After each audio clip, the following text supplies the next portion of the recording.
Bah, on est où? J'ai l'impression qu'on est d'un temple malbar. Ah ouais, t'as peut-être raison. Regarde toutes ces divinités. Et en plus, c'est vraiment très coloré, hein. Regarde la boîte, elle est là. Allez.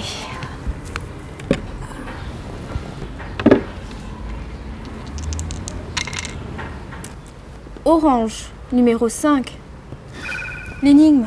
Création, protection, destruction. Les filles? Ah mais Nadia, mais t'étais où? On s'est inquiété. Et puis, pourquoi t'es habillée comme ça? Bah, je sais pas, j'étais au conservatoire avec vous, puis j'ai soudainement disparu. Ah oui? Puis je suis arrivée ici, comme ça. Ah bon? J'ai rencontré le responsable du temple. Vous voulez que je vous le présente? Bah ouais, on en saura peut-être un petit peu plus. Venez!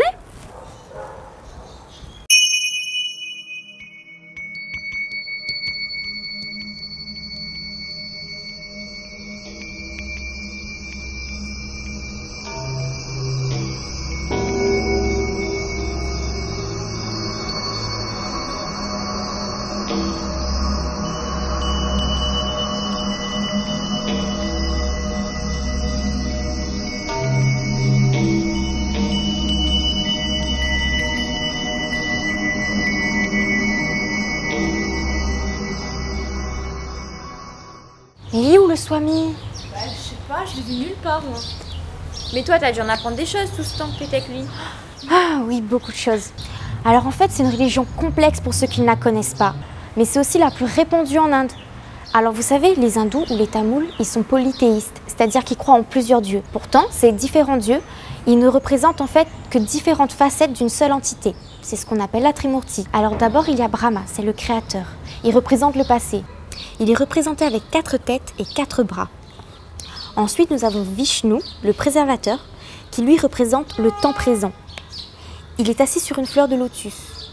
Et enfin, nous avons Shiva, le destructeur, qui a le pouvoir universel de destruction. Il est souvent représenté avec la peau bleue parce qu'il a bu du poison et un 3e œil fermé. Il faut savoir que l'hindouisme de l'Inde et l'hindouisme de la Réunion, c'est pas vraiment la même chose.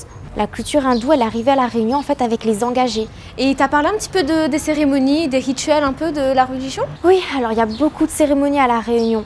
En fait, cela dépend de la déesse à qui elle est destinée. Par exemple, la cérémonie dédiée aux ancêtres, ça s'appelle le Samblani. Ensuite, la plus répandue à la Réunion, c'est le Karli. C'est d'ailleurs à cette déesse que sont dédiés la plupart des petits temples privés que l'on voit à la Réunion. Et puis ces fameuses marches sur le feu, en fait ça symbolise quoi? Oui, alors en fait on le fait pour rendre hommage à une déesse qui a traversé le feu pour prouver à son mari qu'elle n'était pas infidèle. Vous vous rendez compte?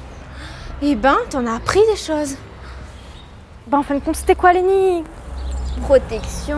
Non, c'était pas ça, c'était création, protection, destruction. Ah oui, c'est ça même. Ah bah en fait ça correspond aux 3 divinités. Brahma, Vishnu et Shiva. Ah bah oui.